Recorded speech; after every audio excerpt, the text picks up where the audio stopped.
more young people are said to be taking longer to leave their parental homes. At least that's according to a report by UCT's Liberty Institute.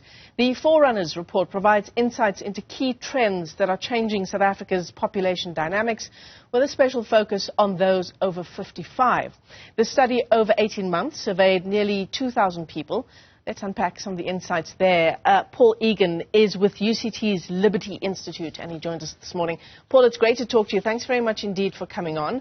And what an interesting report this is, some interesting findings there. I want to hone in on this issue around young people living in their parental homes for much, much longer.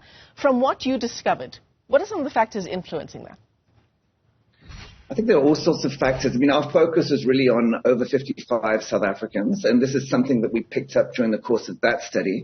But I think ultimately it's two drivers of that, and we're really focusing in on South Africa's middle class. And the one thing is people just studying for longer. We talk about the fourth industrial revolution, where there's a need and desire for higher skills, which means studying longer. And the second thing, of course, is just the cost of living, the cost of actually buying a property, which if you look in relative terms to, say, buying a car 20 years ago, is much higher. So therefore, people become dependent on their parents for longer, which means that has an impact on their parents as well. Yeah. The other thing, of course, Paul, is that 55 might sound quite old to our 20-year-old counterparts, but actually people are having children later, and so it actually doesn't come as a surprise that I may still have dependents from 55 even. Absolutely. So our focus is marketing, and when you think of marketing, it's almost like the rock and roll of business. It's about trends, it's about advertising, it's about youth. Now, if we look at other parts of the world, there's increasing focus on older consumers, so consumers over 55, over 60. And the reason for that is that it's a growing market. So we're getting older. I mean, South Africa's life expectancy has increased by 10 years over the last couple of decades, which is huge. Not only that, people are working for longer. We can see that in the tax statistics. We can see that from our own study as well. And the reasons why working for longer is threefold, really. One is, of course, if you still have dependent children, you still have to keep to look after them. But there's also other reasons as well. One is if we're living for longer, we need to support ourselves for longer. Therefore, we need to have income that's going to enable that to happen. But there's also emotional and psychological reasons as well, and that is really to do with identity and purpose. So if you go to an event and someone asks you what you do, Michelle might say, I'm a journalist. When you stop working as a journalist, what do you say? And that's quite a tough question for people to answer. So people are rediscovering themselves, creating new identities, and often that does involve work. That does involve maybe not full-time work, but other forms of work. But ultimately, it's about contributing to society, adding value, being economically active, and not retreating into, if you look on Google and you search retirement, probably you'll get images of deck chairs and retirement homes and beaches. Whereas actually what we're seeing is people are active for longer and wanting to add value. And at the same time, they feel that perhaps when it comes to marketing and advertising, there might be a blind spot. So feeling they're not represented or represented in the wrong way, and generally not of interest. So their needs and desires are potentially not being met. Wow, that's fascinating. Listen, a deck chair sounds amazing right about now, but I want to hone in on, what a help it might be for our 20-year-old children, Paul.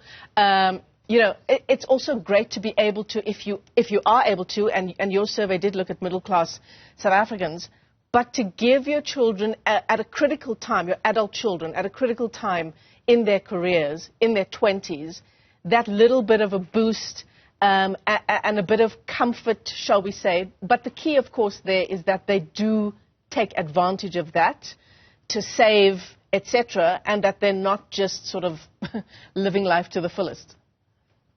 Absolutely. And something I haven't mentioned is What has changed in recent years is we have a cohort of black middle class who have recently entered retirement or about to enter retirement. And really, we're talking about something that's not got much precedent. So to enter this phase of life with resources, with choices, it's historically not the case for the majority of South Africans.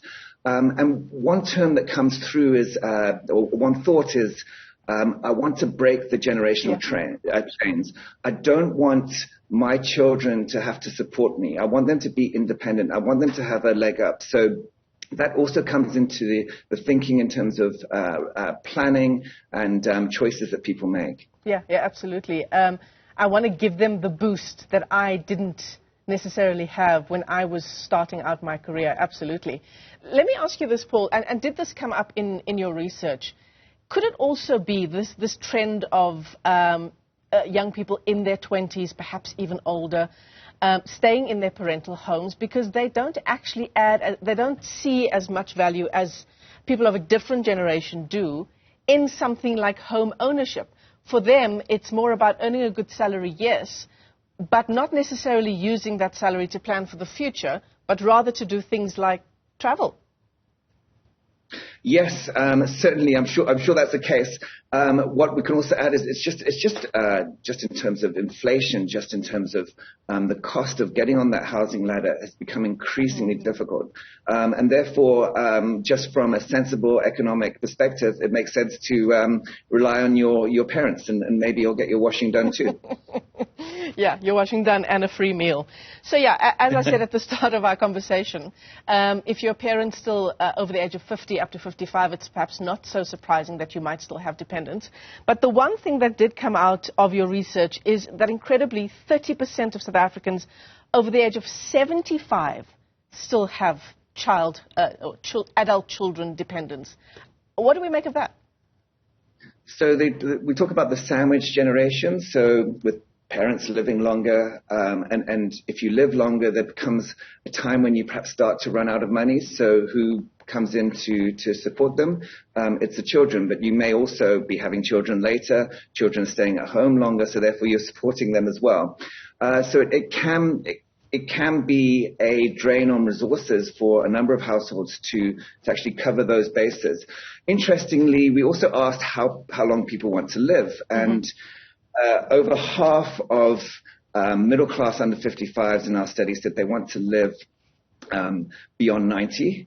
Most people want to live beyond 80. So if we think of retirement ages in certain organizations being 60, 65, I mean, that's a long period to support yourself. It could be potentially 40 years. And what we also see is that certainly in the government sector, we can see a wave of retirement imminent. So there's a high proportion of state workers who are in their late 50s, sort of entering that sort of retirement line in the sand. And again, that's another dynamic which is going to play into what are those people going to do? What services? What support do they need? So this move from what we call a three-phase life. You learn, you earn, and then you retire. Older people in South Africa and across the world are rewriting that script. Yeah, absolutely. Exactly because of what you said. The retirement age was conceived at a time when perhaps people were not living as long as we are living now. Retirement age needs to be reconsidered then, do you think? And how do companies start to rethink about ways that they transition people from what is now the retirement age into what is known as the grey zone in their lives and in their careers? Very good question. So when retirement first came in, I think it came in the late 1800s in Germany. And the retirement age there was something like 60. And essentially it was because a lot of people were doing physical labor and maybe they were slowing down physically and slowing up the production line. So that was the thought behind it.